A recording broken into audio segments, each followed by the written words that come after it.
This is East Harlem Community Radio, and as a community radio station, you're allowed to start ahead of time or behind time.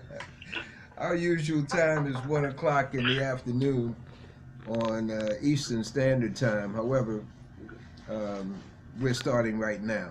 We have our guests online, and we thank the Most High for blessing us with the opportunity to be with you and you to be with us, and actually striving to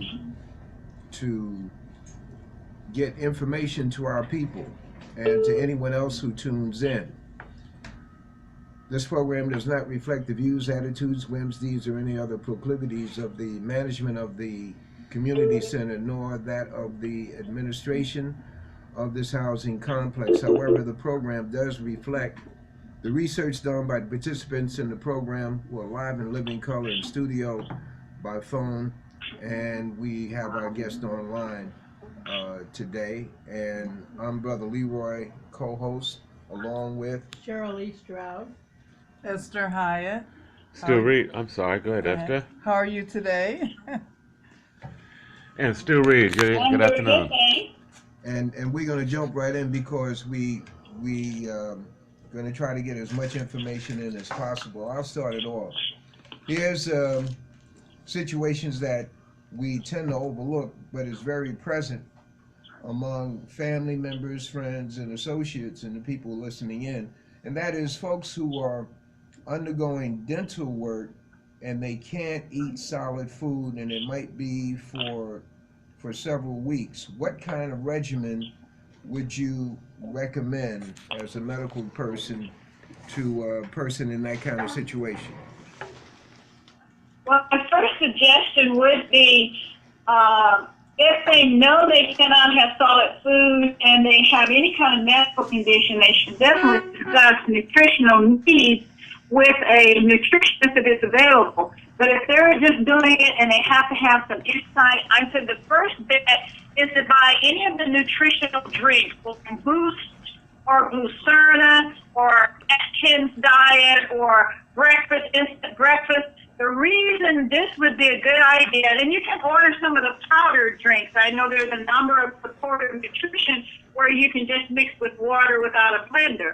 But if you buy these pre-mixed drinks, they will tell you on the label what percentage of nutrients you're getting. And it's so important when you cannot eat solid food that you do not just drink something like orange juice or apple juice alone, because you will develop a ketogenic state, and that is a mild starvation.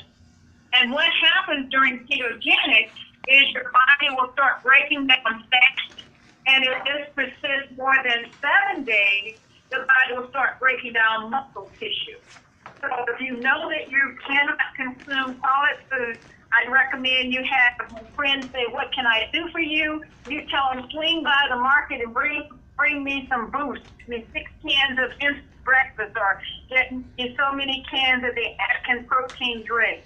Whatever your particular type is, you want to have it on hand, because it will guarantee that you will get minimum required protein, which is about 60 grams a day. If you consume 60 grams of protein a day, you let your muscle mass be solid. You don't have to worry about losing muscle mass. And if you are one of our special senior citizens, I call them our super citizens, then they already are in a state of life where they don't have a lot of protein mass. And what about developing your own? What would be the ingredients for putting together your own concoction of? Well, if you have a good food mixer, or in my case, I have a protein blend that's very handy. It's about the size of a 15-ounce bottle, and you can put pretty much what you want. But if I were going to make a recommendation, I would start with a yogurt, because yogurt has the right kind of bacteria to keep the stomach and gut healthy during the time you're not giving it real food. So I would start with yogurt. Your favorite fruit, if it's an apple or if it's grapes, if it's a banana, and then after that, your choice of protein. Black Americans, they may want to be careful with other types of dairy, like cheese. Some would say cottage cheese is a good addition, but if you have lactose intolerance, you don't want to do that. If you have any kind of protein supplement powder, you can add it in with your yogurt, your banana, and I usually add cranberry juice or something like cranberry juice. I avoid grapefruit juice or orange juice because of the acid content. And if you're on any kind of medication, talking to my senior citizens, the acid in grapefruit juice and in orange juice may interfere with some of the cardiac and cholesterol limiting medication. And So when you're blending, the sky's the limit. I'm sorry, say that again. You're blending your own, you can put whatever you like. I had a friend who used boiled eggs. I mean, you don't think about it, but you can blend boiled eggs such that it's nice and smooth. You can give yourself your entire breakfast and drink through a straw. So, and you would make soups also, put puree, you know. Yes. If you want to start with, most of the time, cream chicken gives you a good flavor base. Some people who like tomato and any vegetable. If you have frozen vegetables, you want to blend it into your soup to make sure you're getting your vitamin A's and your biotin and your nestasol. If you're doing a blend, it's whatever you like. You can even, you know that if you're working with raw vegetables, you blend those first and then add your taste elements. Let's say that I'm going to make a blend for you, Brother Leroy, and I know that you need an antioxidant because you're trying to beat a flu or you have a cold. I might take raw cabbage, raw onion, and blend it first into a nice puree, and then add maybe 2 or 3 tablespoons of a cream of chicken soup for flavor. If I know you like hot stuff, I'll put a little hot sauce.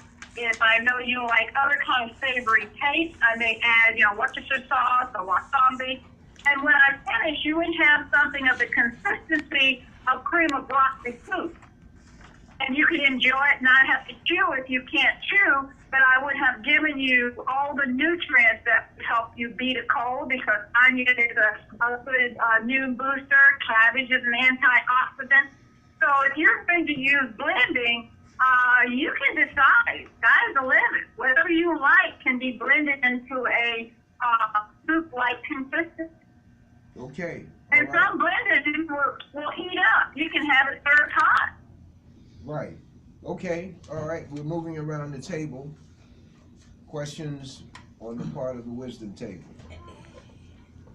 Well, this is Esther Hyatt, and one of our members just got out of the hospital, we think, this morning. She's not out. Okay. And she was suffering last Tuesday. She said she had vertigo. And we were laughing, sort of, because she said, well, vertigo, she said one of her friends told her that if you take some Pepsi Cola, the vertigo will go away. So she said it seemingly worked in the past. So since that sounds a bit out, but I can see where there would be medical possibility.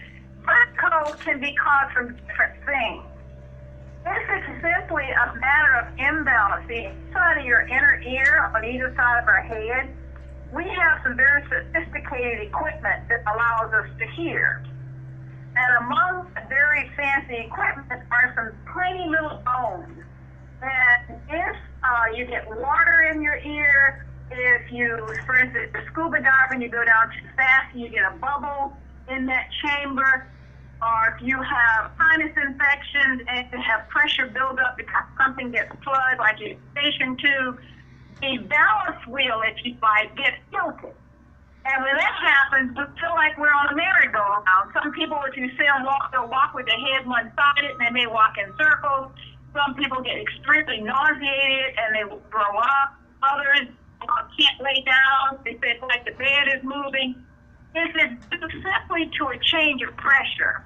Because of the reasons I just mentioned, taking something with carbonation, such as Coke or something else, it would reverse the pressure. Because if you drink a lot of Coke, first thing you do is you burp. Your body expels this gas.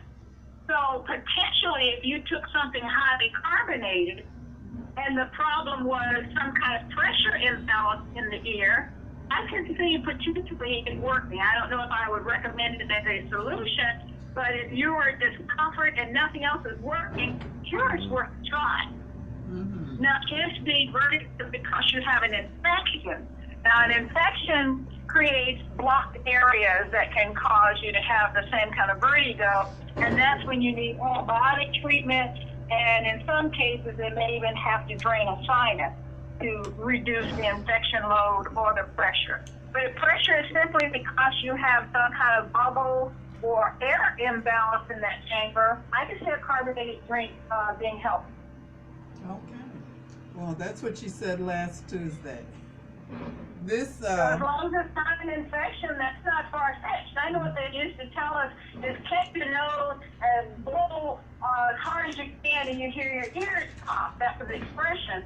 Sometimes if you're on an airplane, you can trap air or get an imbalance in your ear, and all of a sudden you have that sensation of fluffiness or can't quite hear, and because you chew gum, or you can pinch your nose and kind of blow hard, or you can sneeze. All they're doing is re-equilibrating the pressure in that ear chamber. But if it's due to infection, none of those physical things will change. You'll have to have it either antibiotic, and it may need a drain of some kind of sinus. okay. She had a procedure, right? Yeah, she had a procedure. That sounds like he had an obstructive reason for his vertigo. And what they would do is simply open up the obstruction. They would either put a tube in or they call it a stent. If it's something that they'd have to let heal in place, and he's probably still in the hospital until they pull the stent. Okay. Because as long as it's in place, if you took a shower, washed your hair, accidentally slipped in the tub and went below the water, you could have meningitis, because the ear chamber communicates very quickly and very easily to the brain meninges. She had a So they want to put. Hold on, Doc. Hold on, Doc. this is Shirley. This is my best friend. And she had a procedure when she went in the hospital where they went through the groin to open up a vessel in the leg. And now, Well, when they do, I'm sorry. now they said her blood pressure went up. As a result, As a result, it's when they went and did the procedure. Because she never had high blood sugar, but now she got high blood sugar, so they're treating her with insulin. Well, I can tell you the possibilities, not knowing the exact procedure. But the reasons that the term is cannulate, C-A-N-N-U-L-A-T-E. It means I go through a vessel to either try to clear a blockage, or the vessel has narrowed for some reason, and I'm going to make the vessel wider.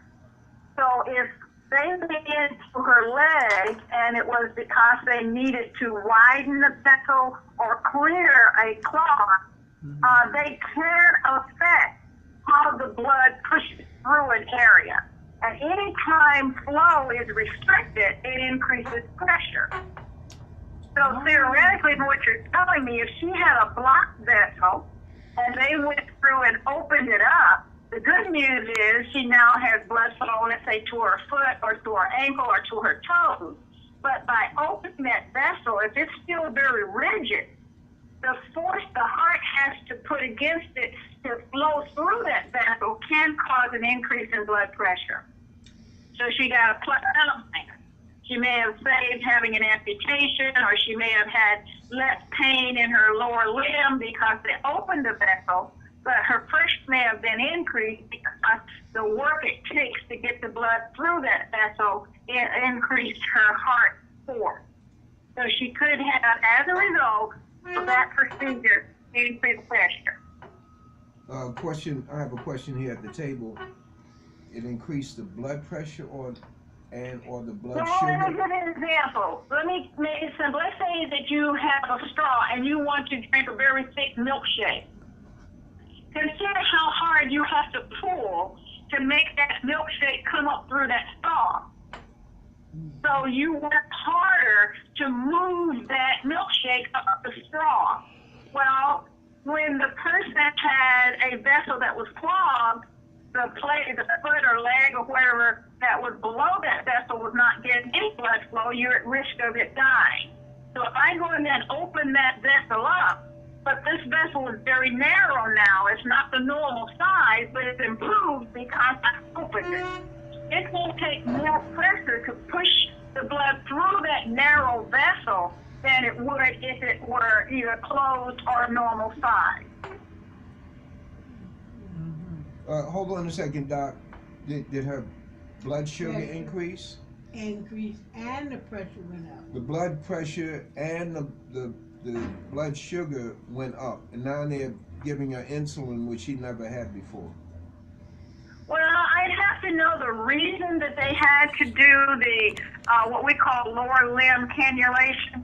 If she was having something called peripheral vascular disease, and I know that's a mouthful, what it means is her feet would be cold all the time, or she would have ankle swelling, or if she had any kind of symptomology that caused them to need to go and open up those vessels, those symptoms would have been the indication that she may have had low-grade diabetes all the time. Remember, Brother Leroy, we talked about they're now re-identifying diabetes as the result of some other condition. So this is a good example. She may have had the conditions for increased glucose circulation, which we call diabetes, but you never saw it because her blood flow was so low. Now they increase the blood flow, and suddenly you see the result as an increase in her glucose level. So they're no longer looking at diabetes as a separate disease, but a result of conditions.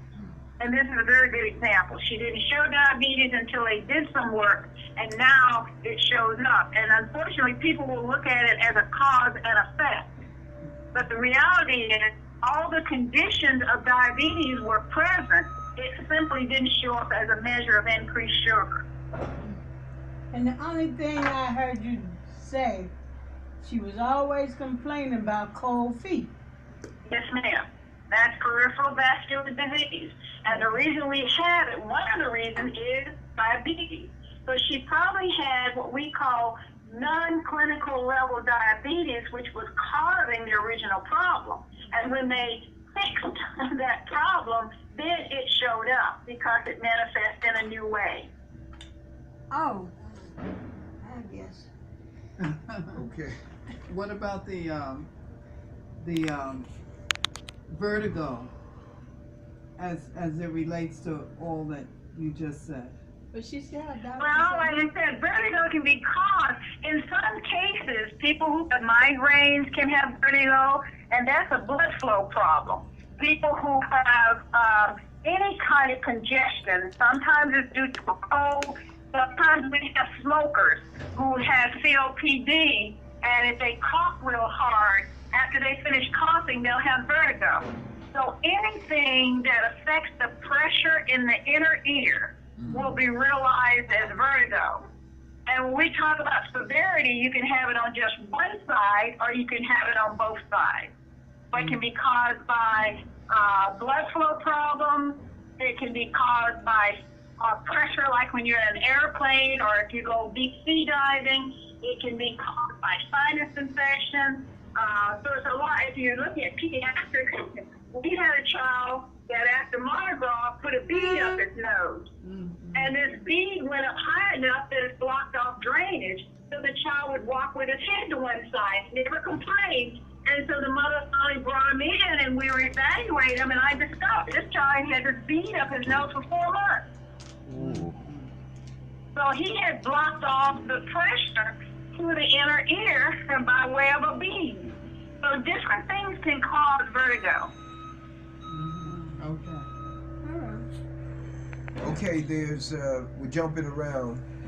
There is on the internet something called the hidden epidemic, tapeworms in the brain, Yes, indeed. where the tapeworm finds its way to the brain and becomes a cyst that is sometimes diagnosed as a tumor, but it's really a tapeworm. Parasite. A tapeworm doing the Rip Van Winkle sleep. Well, there are 3 stages of some nematodes, and a tapeworm is in the family of nematodes. It's a type of worm if you're going to talk biology, and I'm sure I have some scholars in the audience here. What a lot of people may not know, we often talk about the pig or the hog. We talk about bacon, how America has this love of pig. But salmon is a source of tapeworms also. And that may come to a surprise since you hear us always talk eat salmon because it has these special B vitamins and antioxidants, and it does, but it also can have a type of fish tapeworm. And this became very obvious in a case in California where some college young women went out and they had sushi. And as you know, sushi is usually uncooked fish. Well, they tried, instead of tuna, they had salmon sushi. And this young lady literally contracted a tapeworm. It is a fish tapeworm. And how this works is the worm attaches itself to the gut. And if you have strong anti-oxidant, if you're young and you're healthy, most of us have enough acid in our stomach that it would kill the tapeworm. But here's the problem. A lot of Americans believe you need to be taking antioxidants like Tom. You see a commercial and you're Tom, and they think they should be taking a purple pill that makes them. So we have been convinced to swallow a pill. If you have indigestion or any kind of reflux, swallow a pill. Well, unfortunately, this young lady was on an anti-acid. I don't know if it's prescribed or self-prescribed. Why is this a problem? If you eat raw salmon that has tapeworm on it, and your stomach acid is neutralized, and you did it, you ate Tom, you took a Nexium, then this parasite will live across the stomach. And once it gets small intestine, it burrow into the wall of the intestine. And depending on how many worms you consume, the worm doesn't need to have a mate. It can actually start laying eggs without copulation. It can procreate. Once this, as we call the infection load, is heavy, meaning worm lays eggs hatch, they burrow to the bowel. What does the pumpkin feel? They may have some stomach cramps, may have some watery diarrhea for 2 to 3 days, and most young people will that off. If that parasite load is high enough, the worm will penetrate the bowel wall. That means literally go through the wall and enter into the blood vessels and lymph system in your body. If it makes it to your lymph system, then it can make it to your heart because we have lymph fluid dumps at time. I'm using a lot of words here, but long story short, it finds its way to the brain. Once it's in the brain, it is not in an environment that's positive. So it's no longer, it can live its own life, it forms a cyst. It's not a worm anymore. It rolls it up into a little ball. And so if it lands, let's say, in your frontal cortex and forms this little seed, it looks like a seed, then you might become controlled, you might have a sense of headaches, or if it forms in the back of the basal side, you may have visual loss, you may feel dizzy. If it's temporal lobe, you may have seizures. So wherever this worm forms a cyst, you will realize it had some kind of growth. And because we're talking worms, not worm, you have 15, 20 cysts distributed in different places. So this lady in California started having seizures. She was in college. She couldn't remember anything. She began to have what we call ataxia, which means she stumbles when she walks. People started noticing it. She finally went to get some care, did a spinal tap and saw that it had too high of a protein, and then they did a head CT scan, and they said she had close to 50 cysts throughout her brain. And the second part that makes this bad news is an adult has something called a blood-brain barrier. That means if I give you a medicine, it won't go to the brain. That's why when we talk about antipsychotics and other things, what those pills do is it causes the brain to secrete things rather than, going straight in and doing the job correctly. So what do? We have to do surgery. You literally have to open up the skull and pluck these cysts out. So if it's too deep and you can't get to it, then you have a condition that we can't modify completely. And the other thing is, can this worm wake itself up and start migrating again? That's their possibility too, because it does not mean dead. It means dormant. What's interesting about sushi is that that's not a part of black people's culture to eat raw fish. And the millenniums or whatever they call, I'm not a part of that group.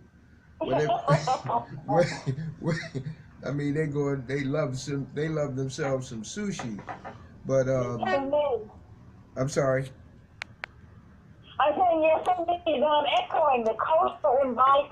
They try to eat natural, organic, and the more raw you eat, the better. So yes, they're at higher risk than those of us who would like to have salmon baked or poached. Salmon baked. Okay, so we're going around the table. You dropped the bomb, so We're ready to go home.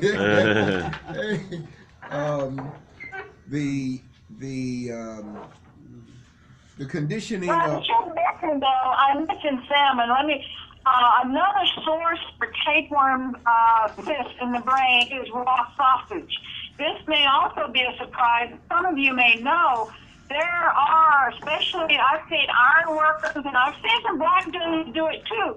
They take sausage and put it directly on a cracker and eat it as if they spray it.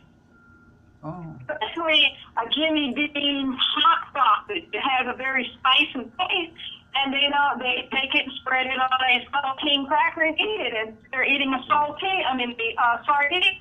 So I have seen them eat raw sausage with crackers for a lunchtime break. Well, again, anyone who's doing that are also at risk of getting tapeworms and cysts in the brain. the thing is, And believe it or not, there are some people who eat crawfish raw. And any kind of shellfish can harbor liver spoons and other kinds of, crustacean types of living parasites, and humans are susceptible. And once it's in the human body, because it's not in its natural habitat, it forms cysts to protect itself. And that's our problem. Once the cyst form, it looks like a tumor on a head CT scan or MRI. there's a thing in the Caribbean, they call it conch. What's the thing called? Yes, Conch. conch. And conch is served the way you don't cook it over fire. You add lemon juice and lime juice. And that is a chemical reaction, but you're right. It doesn't kill necessarily the parasite that's within the meat. I've had conch before. And besichi is chopped up raw seafood that is, they call it chemically cooked with lime juice and lemon juice. So when the Japanese be knocking out that sushi with sake, it's to kill something. Yes. Well, see, this is what I always tell when I talk to my classroom people, don't be the ugly American. Too often we go in and order an ethnic dish and then tell them what you don't want.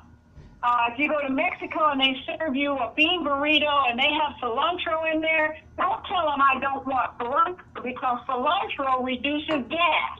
That stops flatulence in the stomach.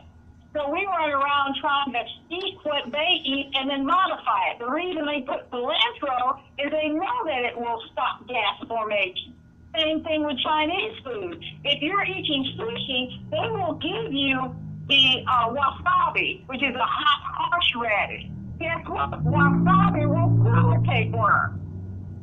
Say that again. So, Wasabi what? wasabi is a horseradish kind of dressing.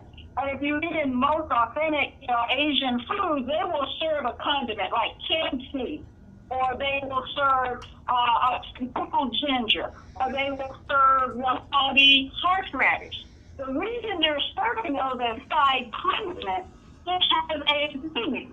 So we as Americans will say, I like this but not that. And we will refuse something not knowing that it's probably a century worth of cooking history that says when you eat this, you also need to eat this. Right. That wasabi is smoking, boy. So It's going to burn you up, but see, you're not going to have or any kind of tapeworm living in your belly if you eat wasabi. You put wasabi So, in the wasabi is what they serve the eviction notice with the wasabi. it will cool your sinuses, it will make you cry, it's bad stuff up here. I think wasabi will knock some vertigo, because my ears pop when I ate some wasabi. It's a very strong horseradish. so what you're saying is wasabi is good. Yes, it has if you alternative medicine, onions, my grandmother would have onions, yellow onions, sweet onions, red onions, all kinds. If you talk to her, she would talk about what kind of thing you use for what purpose. And now, if you look at it from a pharmacological point of view, onions have now been shown to be a major immune booster.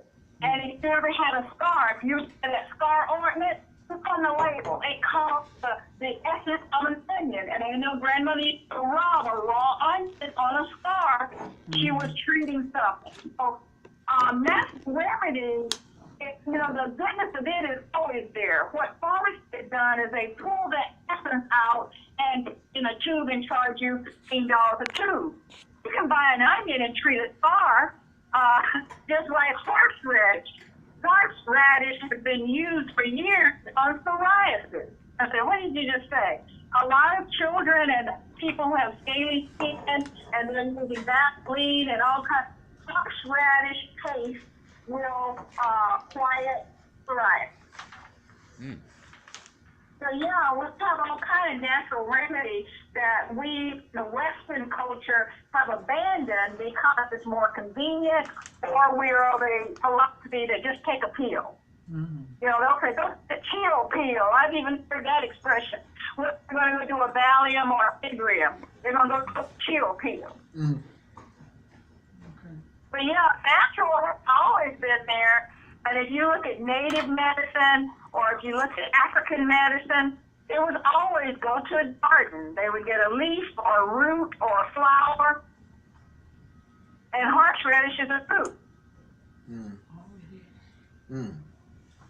Okay, this is the Wisdom Table coming to you by way of East Harlem Community Radio.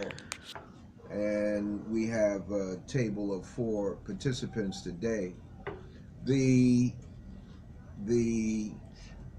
element of the conditioning, we're seeing a lot of, for me, I'm seeing a lot of odd murders, group murders, young children, 12 to 14. There's an incident down in Nashville where they killed a rising country star singer, and it was 4 young people, five I think, and the youngest one was 12 and the oldest one was 15. So they're gonna charge them as adults. But there's a conditioning factor that's going on in America and in the world, but I'm dealing with America, a conditioning by way of video games, by way of the lyrics and music, by way of any number of things that we're not tuned into as adults. But the children are taking in things, and they're living as though they're in a cartoon. They can shoot somebody and really not hurt them in their mind, whatever the thing is. What are your observations? Well, you're absolutely right. And the first comment I'd make to parents and spreading out my wisdom table, I invite your comment. What we have seen is during Christmas and birthdays, we buy these Xbox games and we buy all of these what is virtual. If you've not sat down with your child and looked at them, you should. The animation is so realistic. They call it Android. And part of to address your comment, Brother Leroy, is that the androids will allow you to assume an identity. So it's no longer that you are watching. You now become an active participant. And we all know anything you practice, you become habituated to. So we have moved this situation of young child observing to a young child participating. I can actually become an android, and I can go and be in battle. So if you allow me to be merged 2 to 6 hours a day, where that's my alter ego, and during this time I am really the person shooting, stabbing, running, jumping. So when I am below the age of 18, my ability to distinguish immediate satisfaction and delayed satisfaction is questionable. That's why we call them children. That's why we say guardianship. And unfortunately, our culture has stopped the guardianship for virtual games. And virtual games is dedication. Just like if someone is watching you cook, they learn how to cook. If you are allowing your child to become an active participant, please get me right, it's not an observer, they're not passive. It is very, very active. Your hand moves, the android hand moves. You move your leg, the android legs move. You are really, truly, actively doing something in the virtual world. So if you're not guardianship over this child's mind, these games where they kill, steal, whatever they're doing, and you're buying them for Christmas or birthday, or you're giving them a $50, okay, happy birthday, and they come home with these Xbox games or these Android games, you are contributing to this kind of thinking. So the guardianship should be real. Never let an adolescent be on a game for more than 15 minutes. You see what gets of this game. They have one that's called the death game. Mm-hmm.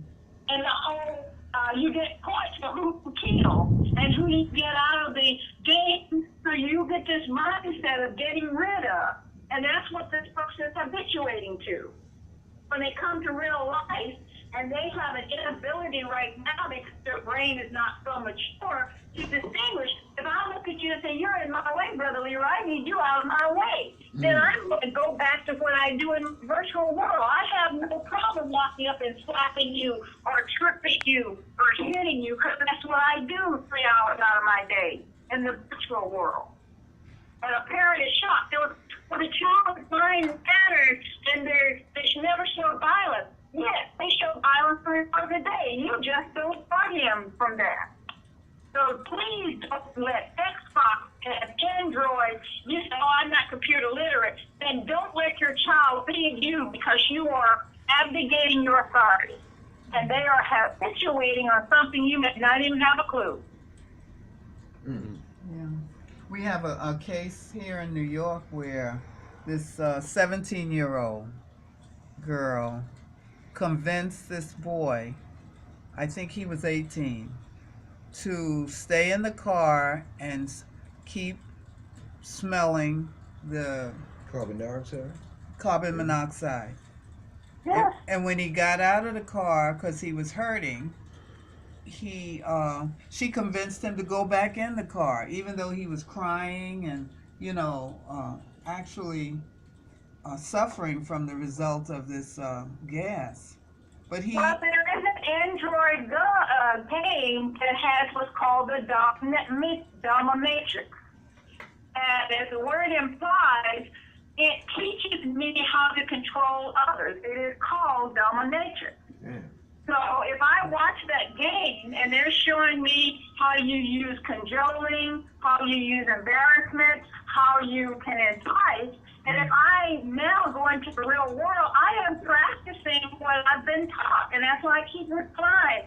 If you do not know what they're watching, and they're they're spending more than an hour a day. Just imagine, when you practice the piano, they spend an hour a day. Mm-hmm. So if you have a young person that's on these virtual reality games more than an hour a day, you're making yourself a Mozart. But the Mozart is how to maim, kill, cheat, and manipulate. Mm-hmm. So true. The so what you're saying, what you're revealing that's already public, but the public doesn't know, is that The person who should be exerting the most influence have totally lost influence. That if on my birthday I go to mom or daddy or stepdaddy or whomever, they give me $50 and say happy birthday, and I run to a gaming shop and I buy soldier truck lines, that is nothing but killing. And you can sit down, put your information in, and become master soldier. And for however amount of time you're there, all you're doing is shooting an AK-7 and or stabbing people with a bayonet. And I mean, they spray the screen with red like it's blood. You see people fall down, and you have just given this young person, let's say a 10 or 12-year-old boy, the money to go and create those images in his mind. And then you wonder, where did he get that from? He got it from you. You gave him the money. there has been a rise over the last few years in the use of knives, stabbings. Up to that point, it was only shootings. Brother Leroy, I want to invite you. I think you have a young, but you need to, because most people hear this and think it's ridiculous. That is exactly what they teach. They have one game where you throw axes. They have another game, it's like a chainsaw that all you do is cut people up. You cut off their head, you cut off their arms. I mean, if you notice it, maybe you don't, but on the TV, I had to redirect one of the pieces because she wasn't going to sleep in a room by herself because of zombies. And I said, what are you talking about? She probably watches nothing but living dead, zombie this, zombie that. But that for her, the reality of life filled with zombies. It's not a TV world or a movie world. So when she's visiting with her auntie, she can't separate that fear. I said, well, you know, I don't want the zombies. There's no zombies. I'm like, there's no zombies. To her it is. That's part of her reality because in her environment, she gets it done on a regular basis. The Walking Dead, the zombies come alive, zombies return. So if you're not monitoring what is considered entertainment, you may be giving up your body over that child's mind. I know you're giving up authority over that child's mind. So we need to be less reliant on them. Oh, they're watching a movie. Oh, he's playing a video game. You need to have a good understanding of what is the game, and if they tell you it's an Android game, you better really snatch it, because Android means I plug in. I'm no longer a passive observer. If it's killing, I'm killing. If it's stabbing, I'm stabbing. If it's a superhero, I'm flying through the air. Androids allow the person to become virtually that character. And you can get a game for probably $35 or less, but it starts around $35. Some can be as much as $150, depending on what system you're playing. And the more expensive, the more realistic. About shop. They look like real people. Whoever's doing the animation has arrived at a major, you would think it's a real actor or actress when really it's a cartoon animation. They cut off a head and they show the blood shooting out. You shoot somebody in the face and you see brain slides. So if you do this often enough, you're desensitized to that horror. So it's just as you think you shall do, as a man thinks if he does act. Sister, So if you allow that thinking to go on for 6 hours, what's going to stop them from doing it when they go to school or on a playground? Dr. Boles, what is amazing is that what you're sharing is known, but ain't nobody breaking it out, and you definitely don't see it in those stories. But when you see our children or their children killing people, I mean, it in here in New York, the boy cut his mother's throat. And His brother, but brother, he's probably done it before. He did one because it hadn't been reported to the police. We said, oh, he's a good boy. But maybe in his Android world, he's cut the throat of 100 people. Yeah. And I'm trying to check. We are allowing them to practice. See, when I was learning to fly back in the day training, we had something called the virtual flight assistant. You go in a chair and put on a helmet, and you go through the entire motion, lift up, flying. They give you an artificial, like a storm or wind current, and you fix it. So when you got in your plane, you feel like you've done this 100 times. Dr. Boles, share with us the title of your book and how folks can get it. Okay. The book you're referring to, you have more than one, but the one we talk about most is Salute Reaction. And the reason we keep coming back to it, I wrote the first edition 2012 and revised it in 2015. It looks at healthcare and how African Americans do not receive parity when it comes to healthcare in the United States. So 1/3 of the book talks about pharmaceutical companies and how it is on the backs of black people that we have more hypertension, more diabetes, more amputation, more hemodialysis.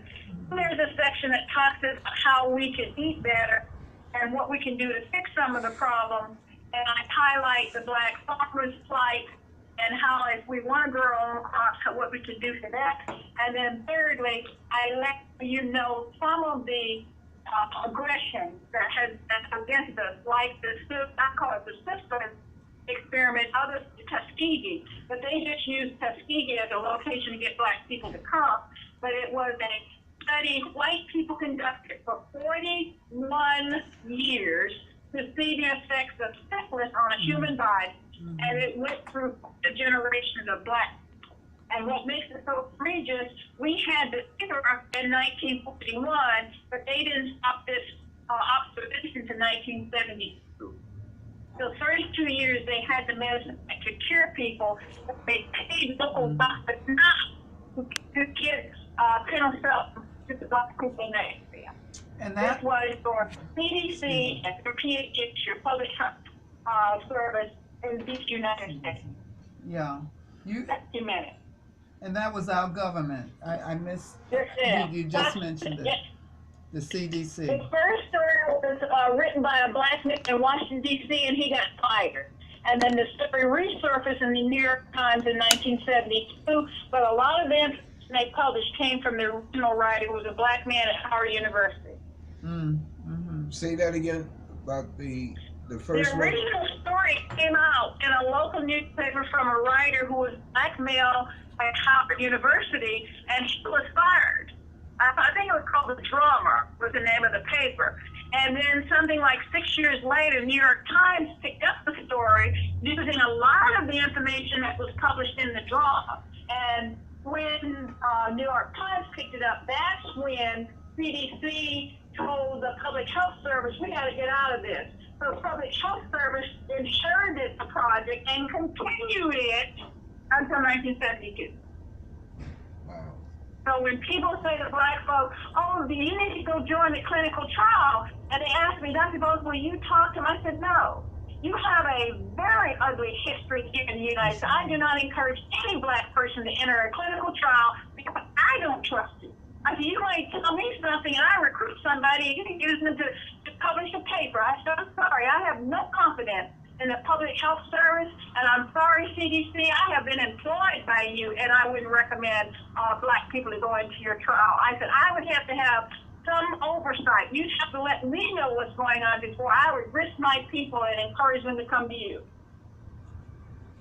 Do you have another question, sis? Yeah, Dr. Boles, did you give us the name Yes. of the book? Spell out the name of your book. Okay, the word salutary, like you would salute the flag, it's SALUTARY, salutary action. And when I titled it, that was my vision, that I want to salute the people in America who look like me, upon whose shoulders I stand. So that book was meant to be a salutary action. Wow. And I can get this on Amazon or? Amazon, yes, ma'am.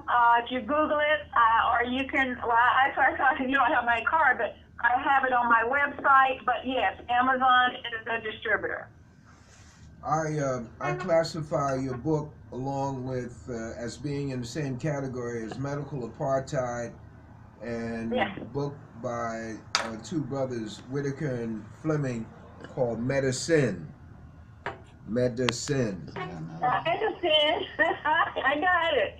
And they're right. I mean, it's really sad how there is a people that can feel so callous that, you know, someone was talking about celebrating Father of Gynecology, and what you may not know is Table is that it was 13 black slaves were owned by the surgeon. But there were 3 particular women that had more than 13 surgeries on their vagina, rectum, and uterus without anesthesia. And he published his findings, and what he was studying, and you'll love this, is rectovaginal tears, meaning he would intentionally induce that, I'm sure, on his slave women, and then go back and see the results. So they were actually the laboratory rats. Can you imagine surgery vaginally, cervically, rectally without anesthesia? And they say he owned 13 slaves, and he called by name 3 of them. One of them had 13 separate procedures, and that's how he arrived at the love is how to repair a rectovaginal tear in white women when they had complication of delivery. Sister Boles, you open up another chapter, and I'm not gonna. But it's a very important one. It's a very important one because what you touched on is how the black woman is viewed in America. So Yes. someone would say, well, that was in that time, the non, you know, no anesthesia, that sort of thing. However, Well, you asked the question, and we talked in our conversation about fibroid tumors and hysterectomy. Black women are something like 160% more likely to have a hysterectomy performed on her than a non-black woman. today, Yes, today, those are the modern statistics. Yes, just repeat that slowly. that women of color are 160%, meaning almost twice as likely to have their uterus removed for just a number of reasons, fibroid tumors, abnormal paps, than women of non-color. In other words, the practice of rendering them sterile is still alive and well. What was that called? Rendering? Well, I said rendering them sterile, you know, making it so we can have children. You know, they used to call it eugenics. But now they still do it, but it's disguised as something else. Many times when young women have had multiple children, I know when I worked at University Hospital in New Orleans, if you had a single mother who had, let's say, 4 or 5 kids, there would be strong encouragement by the staff that she not have a tooth, but she has a hysterectomy. Yeah. Okay. Okay. Quickly. I know he has to go. Yeah. Quickly, one of my girlfriends is a physician, and she worked in the criminal justice system, a jail upstate. And she was ordering anesthesia. And they eventually fired her. But they said, these men don't need any anesthesia, just do. I wouldn't finish. I know. I was an ER doctor for 18 years, and we would have people coming in and putting test tubes in black people and not giving them local. And I'd have a fit. I was in this hole. It's just a quick cut. And I don't care how quick, it's so painful. So yeah, they have a belief that black people don't need anesthesia. I've seen it. So that goes back to this so-called doctor, the father of obstetrics, Father of whatever. Gynecology. Yes, Father of goes- Gynecology. It goes to, and this is important. If you don't know the past, you don't know the future. That's right. And if black people don't, if you don't read, if you don't get into black history and understand what has happened to black people, then you don't understand what is happening now Right, under a different cover and potential what would happen in the future, and that how we are viewed as some kind of animal. And I'm not Yeah. upset. I'm not upset by that. I am aware of that, and therefore I have to act accordingly when I go into these situations with these people. Black people are being upset that there's blackface. If they didn't know that blackface was used by this person or that person, it don't change how they sleep. But what happens when these people use blackface, it tells you something about them. For example, Brother Leroy, if you're talking to someone who's resistant that they're living in the modern world, look at the gang language. They do all these finger and hand signs. I don't know what they mean, but someone who does, it gets a visceral response. Sometimes someone will fight. Someone wants to shoot. In the day, used to be called playing the devil. If you were talking and someone said, yeah, it's your mama, or I slept with your mama, they would be fighting words. But someone who's out of that culture or out of that sensitivity don't understand it. So if we lose the sensitivities, we're simply being made fun of. You know, if I didn't know, in Denver, there were some white kids who came to a side of town where black man was active, and they wore the opposite color and got beaten into their life. Of course, they had all kind of FBI and it was a situation. You got a suburban white kid showing up dressed in a gangland coat and doing signs and didn't know what they were doing. So the message of the consequence can be dire. And the knowledge we need to give to our young black kids is so that the consequences don't get rendered and they still be proof. I'd rather have you think I'm old-timey or I'm a silly old woman than if you dead on the street because you didn't understand. One quickie. You'll be happy to know, Dr. Boles, that J. Meredith Sims, that so-called doctor, Yes. who operated on the women, Yes. there was a statue of him on 5th Avenue and 103rd Street. Opposite Mount Sinai. Opposite, Mount Sinai. no, it wasn't Mount, well, it might. It's the Yeah. the other place next to it. Yeah, it's called, I forget the name of this, this big building, and it's a medical, it's not a hospital. It's like the Medical Society of New York, okay? Yeah. Mm-hmm. And there were 3 or 4 youngsters. I'll try and send you the picture. The young women who saw to it that statue came down in New York City. Yeah, they It's moved it. crazy. I mean, that's a travesty. Right. I mean, you torture people and you publish stuff and you don't call him the father or something. And then you put You his just don't make statue. it up. I mean, you think about that's like Hitler stuff. Well, I see that going on with these children in the cages now. No one on major TV will say that this is, Oh, this the is- children at the border. yeah, the children at the border. Yes. And they're ruined for life. Yes. Yes. Yeah. Well, I mean, a lot of people know that Susan B. Anthony, when they were saying she's such a great person, and they talk about Martha Gunn, her big thing was she believed in eugenics.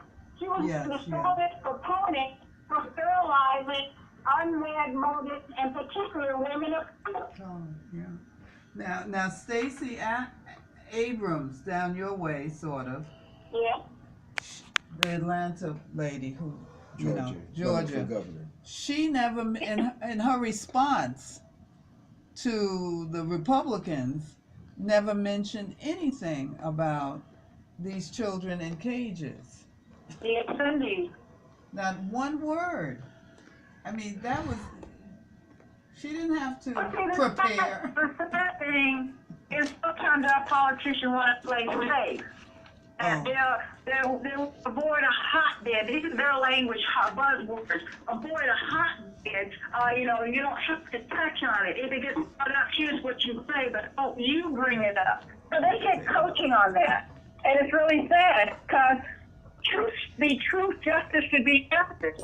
And just because you want to get more votes, you shouldn't avoid what should be talked about. And this lady, Kamala Harris, Uh-huh. of course she stands up and says she went to Howard. And then she talks about how she smoked weed at Howard. That was yesterday. Well, I'm laughing because, again, and so when I read something, do we understand our millenniums? And my comment is, we created the millenniums. We keep trying to make these young people a separate group or separate entity. They're coming out of an environment we created. So if you have insensitive or entitled or misguided young people, I don't walk away from that. I take some responsibility, and what that means, I got to take some risk. I may have to set that person out and have a conversation. Mm-hmm. Now, they may not appreciate it, but that's my responsibility. I don't agree with what you're saying. I think what you're doing is detrimental. I must go on record and let you know. Dr. Velva Boles. If I never say it, then you never know. It doesn't mean you have to do it, but I'm going to say it. All right. Dr. Boles, we're at the absolute end. We have been given the wasabi notice.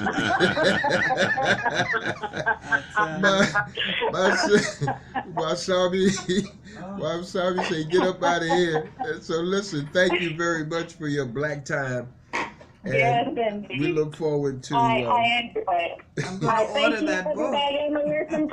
Thank you for the invitation, Brother Leroy, and until next time. All right. All right. Thank you.